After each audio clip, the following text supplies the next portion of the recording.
संक्रांत आली की सर्वांनाच तिळगुळ किंवा तिळपापडी किंवा तिळाच्या वड्या तिळाच्या लाडूची आठवण येते. त्यातलीच आज आपण मस्त कुरकुरीत तिळपापडी कशी करायची ते बघणार आहोत.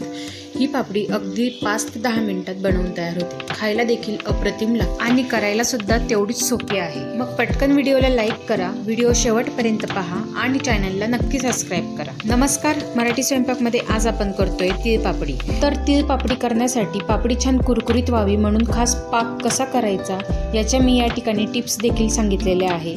चला तर मग वेळ न घालवता रेसिपीला सुरुवात करूया. तर त्यासाठी मी एका कढईमध्ये अर्धा वाटी गावरान पांढरी तीळ घेतली आहे. तीळ पॉलिश नसलेली आहे. पॉलिश नसलेल्या तीळीला चव खूप छान असते, त्यामुळे पॉलिश नसलेली पांढरी तीळ मी या ठिकाणी घेतलेली आहे. आता तीळ आपल्याला खूप नाही, मंद आचेवर अगदी 2 ते 3 मिनिट हलक्या रंगावर भाजून घ्यायचे आहे.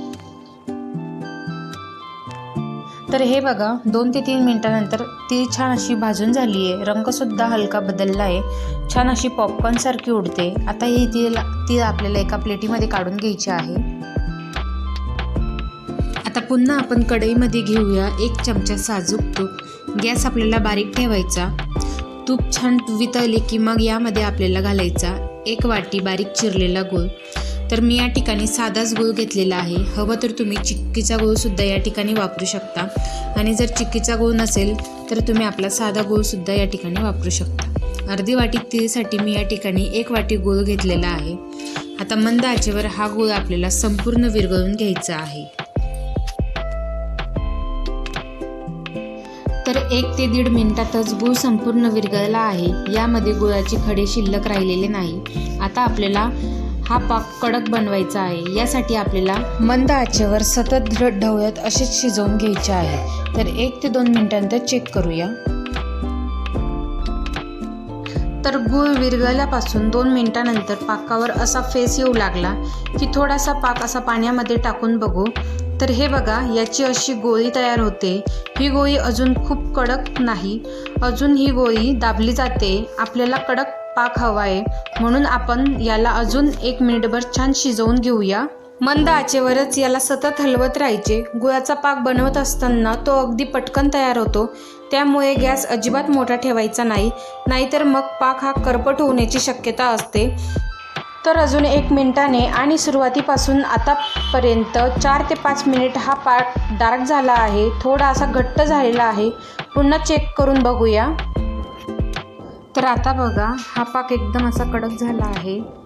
याला असे तोडले की तो पटकन तुटतोय. याचा अर्थ आपला पाक परफेक्ट चिक्कीसाठी किंवा पापडीसाठी पाक तयार झालेला आहे. आता पटकन गॅस बंद करूया आणि यामध्ये आपण घालूया भाजलेली तीळ घालूया.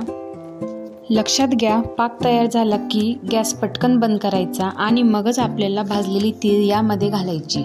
ती छान मिक्स करून घ्यायची.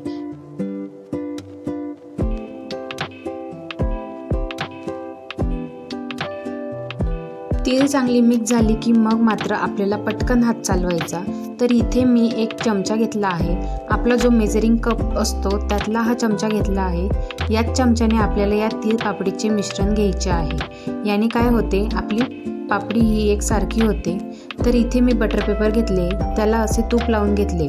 हवे तर तुम्ही पोलपाटावर सुद्धा करू शकता. पोलपाटाला तुम्ही तूप लावून त्यावर सुद्धा तीळ पापडी करू शकता. आता याच्यावर एक गोळा ठेवूया आणि लाटण्याने पातळ असे लाटून घेऊया. तर मी लाटण्याला सुद्धा तूप लावून घेतले आहे. आपल्याला पाहिजे तेवढ्या पातळ तुम्ही या ठिकाणी तीळपापडी लाटू शकता. तर तीळपापडी लाटून झाल्यावर एकावर एक असे ठेवायचे नाही, नाहीतर ते एकमेकांना चिटकू शकते. तर आता ही तीळपापडीचे जे बटर पेपर होता तो आपण अशा पद्धतीने हळूवार पद्धतीने काढून घेऊया. तर या ठिकाणी मी सगळ्या पापड्या लाटून घेतल्या आहे.